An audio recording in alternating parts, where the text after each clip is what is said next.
हमने आप लोगों को लिखवाया था बलय रेखा। जैसे ये शनि से आकर के सूर्य शुक्र, ये बलय रेखा का हमने कल बतलाया था आपको।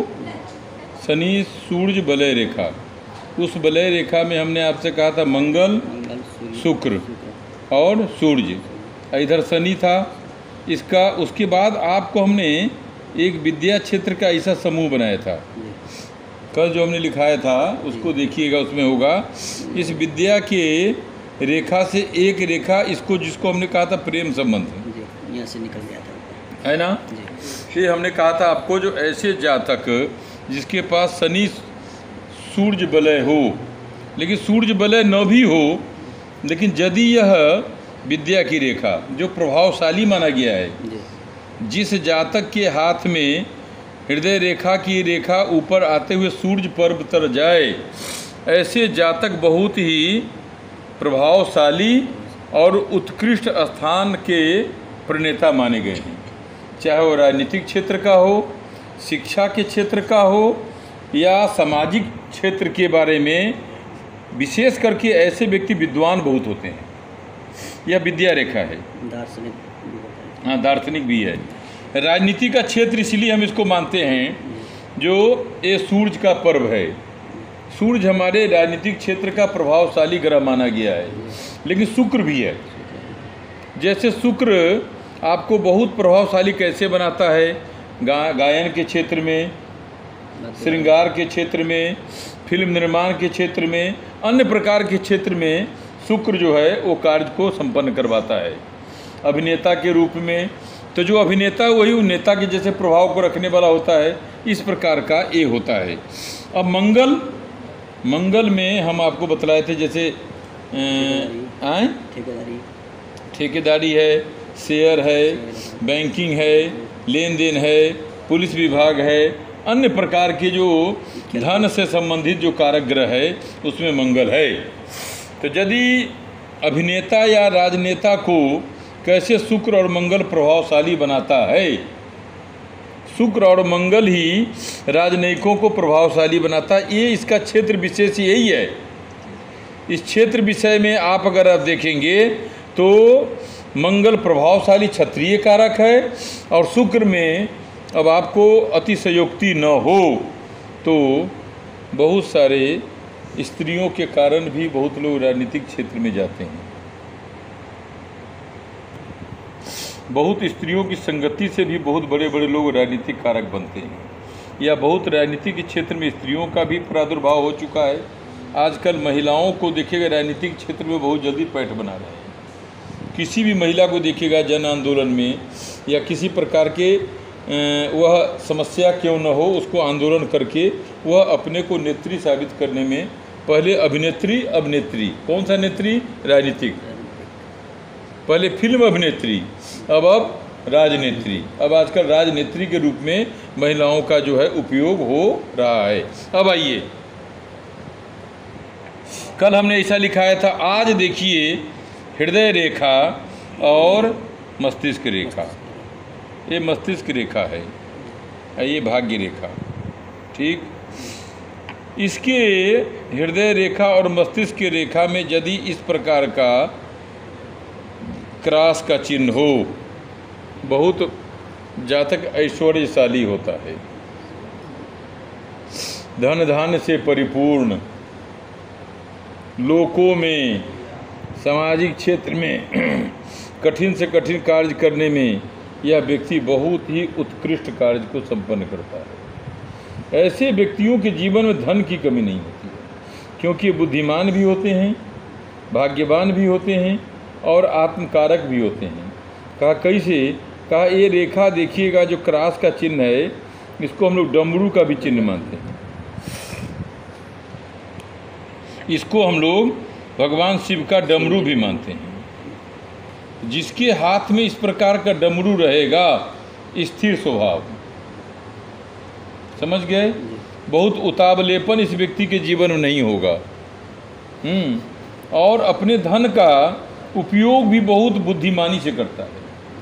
लेकिन कभी कभी धन का उपयोग यह जातक हृदय भाव से करता है, लेकिन यही रेखा देखिएगा बहुत लोगों का बुद्धि और मस्तिष्क रेखा मिले होते हैं, ये तो बहुत दूर तक बना दिया है, लेकिन मस्तिष्क रेखा और बुद्धि रेखा जब एक हो जाए और डमरू का चिन्ह हो तो जातक बुद्धि से कम अपने हृदय से ज़्यादा कार्य करता है, बहुत दयालु स्वभाव का व्यक्ति होता है। अपने उपार्जित धन का वह उपयोग किसी पर भी कर देता है, चाहे वो परिचय हो या न परिचय हो। ठगी का शिकार बहुत होता है। जिसके भाग्य रेखा, ये देखिए शनि का भाग्य रेखा है, इधर नहीं है, यह डमरू कहाँ बैठा है तो शनि के भाग्यांश के इधर है। शनि भी यह है, राहु भी यहाँ है, राहु के ठीक इतर यह डमरू का चिन्ह है। ऐसे जातक बहुत ही मनोविज्ञान से भावुक प्रवृत्ति के माने गए हैं और इसकी भावना के साथ लोग खिलवाड़ भी बहुत करता है। यह किसी पर अकस्मात जल्दी विश्वास करता है। ऐसे जातक जिनके हाथ में डमरू हो, मस्तिष्क रेखा, हृदय रेखा और भाग्य स्थान को स्पर्श करता हो, ऐसे जातक बहुत ही भाग्यशाली, लेकिन आत्मकारक भाव से या बुद्धिकारक भाव से हम समझते हैं तो बहुत जल्दी किसी पर विश्वास करके ये धन का उपयोग कर देते हैं। जैसे किसी दान फंड को देना हो, किसी के शिक्षा क्षेत्र में देना हो, किसी के विवाह इत्यादि में, किसी के सहयोग इत्यादि में, ऐसे जातक बुद्धि का कम प्रयोग करके अपनी आत्मा से उपयोग करता है। ऐसे जातक का कर्म भाव बहुत ही प्रधान भाव माना गया। ऐसे जातक कर्मवान बहुत होते हैं। धन का उपयोग तो करता है, धन इसको भगवान देते भी हैं, लेकिन कर्म पर बहुत विश्वास करता है। ऐसे जातक जिसके हाथ में डमरू का चिन्ह होता है, ऐसे व्यक्ति अपने कर्म और अपने क्रिया पर बहुत सहयोग रखते हैं। इनको भगवान के प्रति, माता पिता के प्रति, सद्गुरु के प्रति, देवताओं के प्रति अटूट विश्वास होता है। तीसरी बात यह है, जो जिसके हाथ में डमरू होगा, ये चलते हुए विकलांग व्यक्ति, असहाय व्यक्ति या किसी ऐसे उपेक्षित गरीब दलित वर्ग को या गरीबों को सहायता करने में इसको आनंद बहुत आता है। ये समझ जाइए, जिसके पास इस प्रकार का डमरू का चिन्ह होगा वह कभी भी दरिद्र नहीं हो सकता और उसके जीवन में दुख नहीं आ सकता। दुख भी आएगा तो क्षणिक दुख आएगा। क्षणिक का मतलब ये नहीं कि 1 मिनट का नहीं, जैसे 10 दिन, 15 दिन, 20 दिन, 25 दिन, इस प्रकार का क्षणिक दुख इसको आता है। तीसरी घटना मैं बता देता हूँ। डमरू चिन्ह वाले जातक सदैव अपने पत्नी के आक्रोश के शिकार होते हैं। जिसके हाथ में मस्तिष्क रेखा, भाग्य रेखा और हृदय रेखा के मध्य में डमरू का चिन्ह हो, ऐसे व्यक्ति को पत्नी सुख कम प्राप्त होता है, क्योंकि ज़्यादातर इस समय समाज में देता है। ज़्यादातर यह व्यक्ति अपने कर्म माने नौकरी व्यवसाय में ध्यान ज़्यादा देता है। तो जो भी जातक नौकरी व्यवसाय, सामाजिक कार्य, उपेक्षित वर्ग, दान पुण्य में समय लगाएगा, इन लोगों को पत्नी का सुख कम प्राप्त होता है, क्योंकि इसको हम लोग शिवांश मानते हैं। डमरू हमारे शिव जी का ब्रह्मास्त्र माना गया है और वो त्रिशूल के ऊपर टंगा हुआ होता है। ये त्रिशूल के रूप में है। इधर भी देखिए, आप इधर भी देखिए, बीच का एकदम जगह खाली है। ऐसे लोगों को परिवार का सुख कम मिलता है और लोग इसको बुद्धू भी समझते हैं। इसलिए डमरू के चिन्ह वाले सदैव देखिएगा अबढंग टाइप के रहते हैं। उनको अपने कपड़े से मोह नहीं है, पर्सनालिटी से मोह नहीं है, खाने पीने का मोह नहीं है, धन संचय का मोह नहीं है। यह भावना प्रधान होकर के किसी को भी भावुकता में अपना जो कुछ भी उसको भगवान कर्म क्षेत्र में दिया है वो उसका उपयोग करता है। इसलिए इसको पत्नी सुख कम प्राप्त होता है। कभी कभी संतान भी इससे नाराज होते हैं, तो आपने मेरे लिए क्या किया। ऐसे जातक अपने पारिवारिक व्यवस्था का कम, सामाजिक व्यवस्था या उपेक्षित वर्गों को या जिनको असहायता है उनके लिए यह भगवान के समान माने गए। अब ढंग टाइप के व्यक्ति होते। अब आइए, ए अंगूष्ठ स्थान के प्रथम पर्व पर यव के समान चिन्ह हो, बहुत ही प्रतापी व्यक्ति माना गया, विद्वान व्यक्ति होता है, उच्च लोगों की संगति प्राप्त करता है।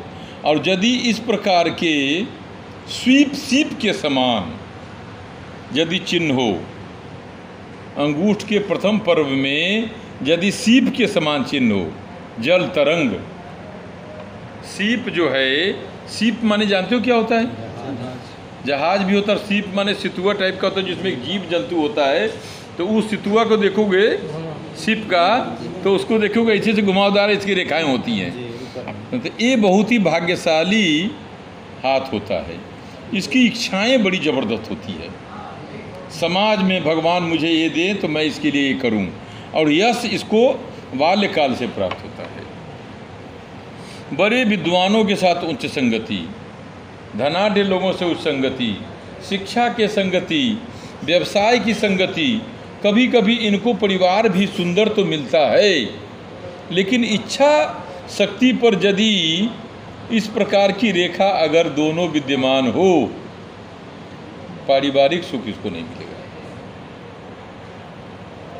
क्योंकि वो अपने में जल के समान तरंग रहता है। वो जल किसी के प्रशंसा के मोह में आकर्षित नहीं होता। जल को हम धारण करते हैं, लेकिन जल पीने के बाद लोग जल की निंदा भी करता है।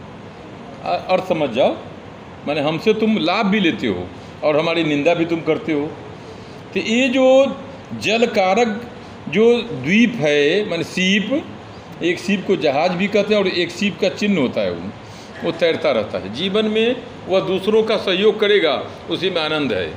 उसको अपने बारे में चिंता नहीं है। लोग उसी पर और वजन डाल देंगे, लेकिन उसको चिंता नहीं है। लेकिन जो यव का चिन्ह है, ये जातक को कभी भी पराजित नहीं होने देगा। ये कुछ न हो, सब समाप्त कर दो। लेकिन यदि यश का चिन्ह है ये, और ये है, जिंदगी में वो किसी को आगे अपने नहीं बढ़ने देगा। आगे बढ़ने का मतलब ईर्ष्या द्वेष क्रोध नहीं। ये इतना प्रतापी होता है, वाणी का धनी होता है, ओजस्वी होता है, विद्वान होता है, अनेक विषयों के जानकार। विषय माने लौकोमदी नहीं, बड़े बड़े संगति वालों से संगति करता है, बड़े बड़े दार्शनिक लोगों से, संत महात्माओं से, विद्वानों से, या विषय बार भी कह सकते हो, ऐसे लोगों से इसकी संगति बचपन से होती है। और ये विचरता है। जैसे जल में सीप तैरता है, जहाज तैरते हैं, उसी प्रकार ऐसा जातक संसार का भ्रमण करता है। इसके पास अपने आप स्वतः व्यक्ति आते हैं, ज्ञान क्षेत्र के लिए, कार्य क्षेत्र के लिए, विषय क्षेत्र के लिए, अथवा किसी परामर्श के लिए। ऐसे जातक मनोविज्ञान के क्षेत्र में या किसी गूढ़ विषय के क्षेत्र में महान विद्वान होते हैं।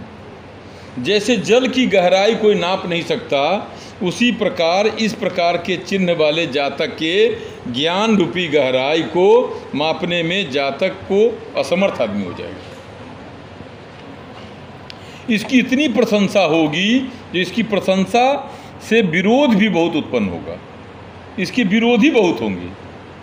जल का लोग उपयोग करता है तो जल में ही गंदगी करता है, यश का उपयोग करता है तो यश की ही गंदगी करता है। लेकिन यह किसी के प्रशंसा के मोहताज नहीं होता। इसके पास स्वतः व्यक्ति आते हैं कार्य के संपन्नता के लिए।